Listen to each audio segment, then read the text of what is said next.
Welcome to Ornaments of Grace, stories for Advent and Christmas.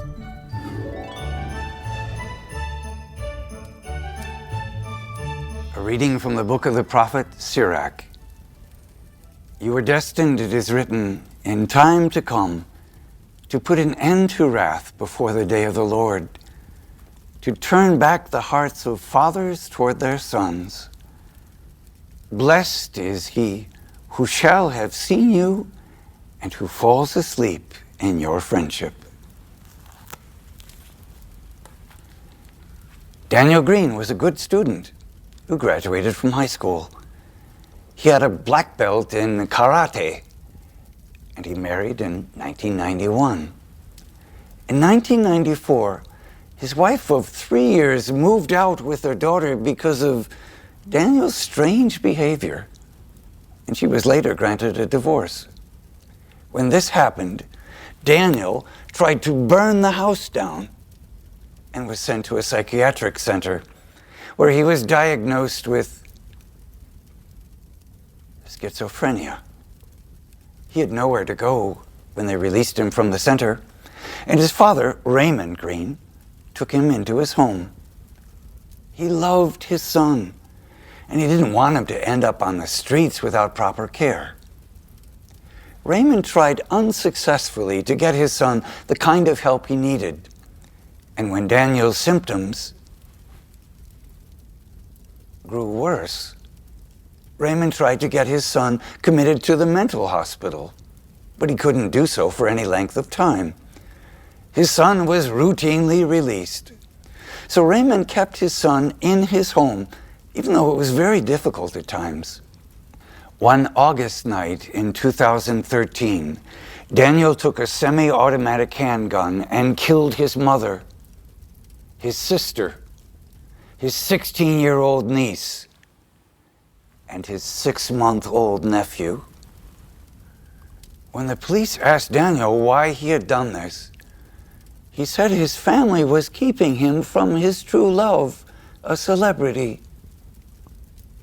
Later, he seemed to have no memory of what he had done and could not believe himself capable of murdering his family. Raymond Green, Daniel's father, had been at work the night of the murders, so he escaped physical death. But he had lost the wife, daughter, granddaughter, and grandson he loved. Raymond Green's heart did not turn from his son after the murders. He understood his son was mentally ill. Raymond spoke out against a mental health system that was inadequate, a system that could not keep his son for the length of time needed to keep him safe and get him the help he needed. Now, with his son in prison, Raymond sends money to Daniel each month, and he prays for his son daily. He knows his son did not understand what he was doing. He let any bitterness go and forgave his son. He also forgave himself for allowing his son to live with him when it seemed there were no other options. Mothers and fathers love their children by nature, and children love their parents by nature. But it is a responsibility and a choice to turn hearts in love toward each other day after day after day.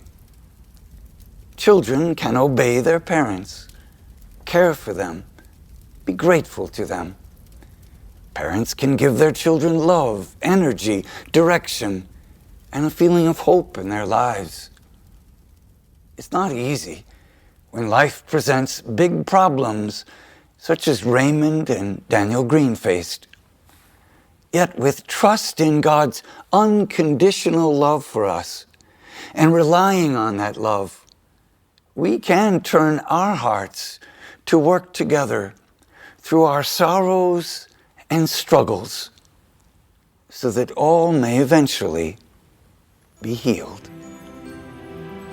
Raymond Green is our 14th ornament of grace.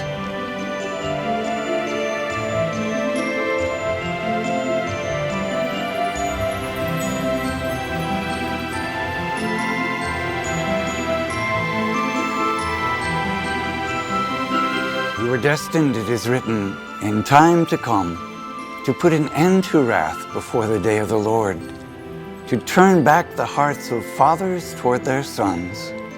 Blessed is he who shall have seen you and who falls asleep in your friendship. Observing the beautiful ornaments. What does it mean to turn your heart back to something?